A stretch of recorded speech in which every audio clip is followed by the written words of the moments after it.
In 1986, when services to people in crisis in Sudbury's downtown core were needed, Father Don McMillan, Sister Patricia Kennedy, and St. Patrick's Church responded by purchasing the building located at 251 Elm Street West, and the inner city home of Sudbury was born.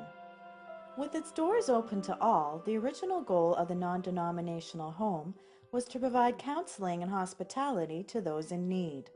But as more people came and discussed their situations, it became evident that their most immediate needs had to be satisfied. So with the help of the Catholic Charity Soup Kitchen, the inner city home opened its food bank. As the food bank drew more people to the home, a deeper understanding of their needs was recognized, and specific counseling services were made available. Director of the home, Mary Lee, explains.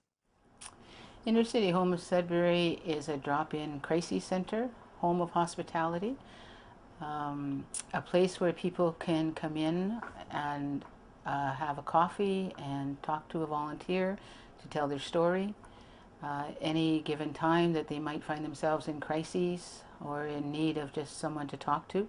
One of our primary services certainly has been the emergency food bank, and along with that and listening to people's stories over the years, we started to see the need for different types of workshops and crisis counseling that we could offer to service people in crises, the different programs that they had a need for. Today, the Inner City Home offers a series of life skills workshops, including topics such as stress and anger management and building self-esteem. Through this, the home encourages and enables people to deal with their particular situations. Also, people with deeper problems requiring assistance beyond the scope of the Inner City Home are guided to other appropriate community services. Program coordinator and counselor Darla Barnes tells us more. Probably the biggest essence that we have in the community is that we catch the people who fall in between the gaps of the community. The biggest challenge that clients of Inner City Home face is that they don't have a support system. So what I try and do is build a community support system for them so they don't feel alone, so that they can go to another agency, as you know, drop in and have a coffee, and so they can just touch base with other agencies. Although demand for food varies throughout the year, the home assists an average of 800 people a month, and approximately 1,000 new families are registered every year. The Inner City Home serves families and individuals from all walks of life, and often it's by people who are experiencing a temporary setback who only ever make one visit to the food bank. Whatever their situation, the need is real, and Inner City Home of Sudbury is there. I'm out of food. I've got 4 children. It's hard to survive with just a little bit of money that the government provides us, with all the expenses that it costs us out there. Everything's going up. Checks are not going up, but everything is. So the more that things are going up, the less that we have to provide for our children for food. I broke my arm a month ago, and I had to pay for the ambulance, so that took money out of my fixed income, so I'm running a little short this month. So this is godsend, really.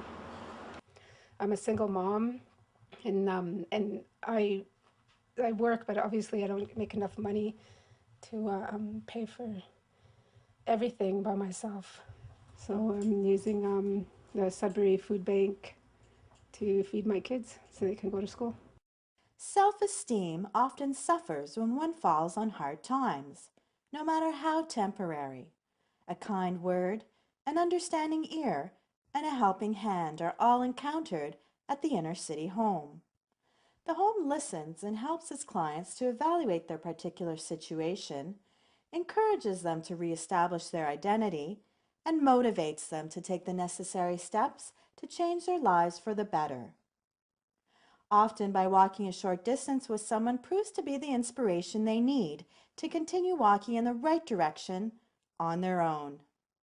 They provide not only the food bank, but the counseling services they offer free of charge for those who can't afford it. The counseling and things that they offer here allow people to go beyond looking at just their circumstances, but to look at themselves as a person and to see how they can make changes for the better.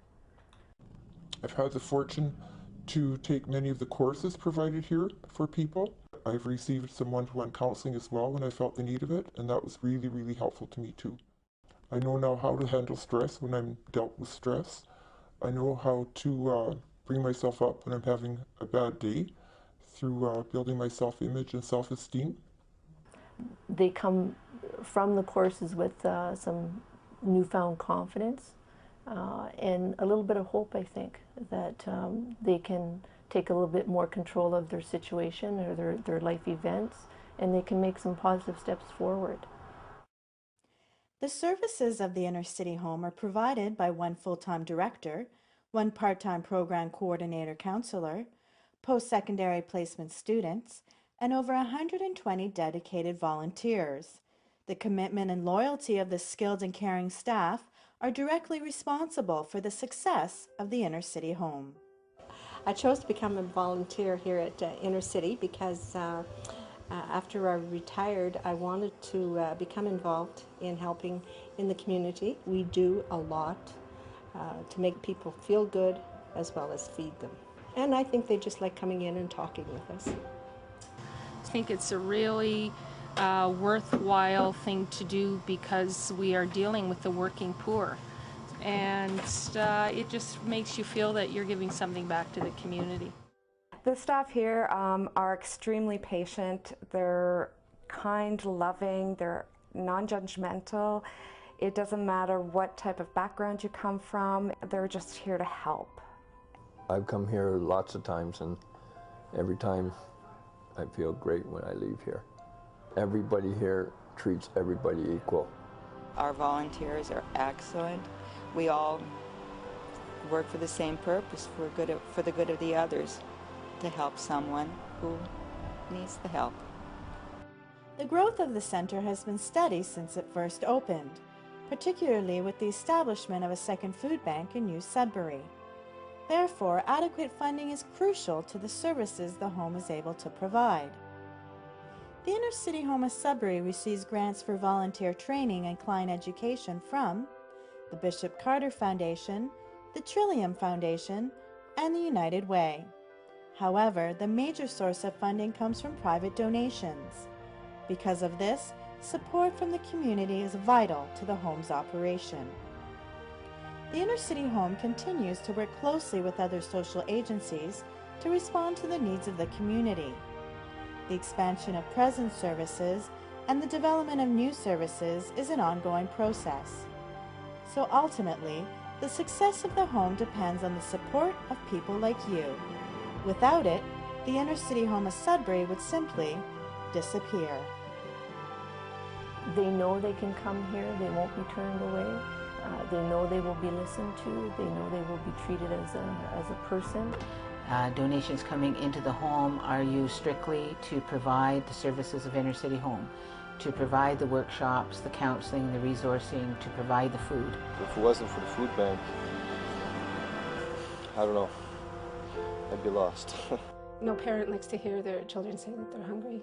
It doesn't mean that there isn't a helping hand to get you back up and on your feet. So, that's what these people do here. They offer that helping hand when you need it.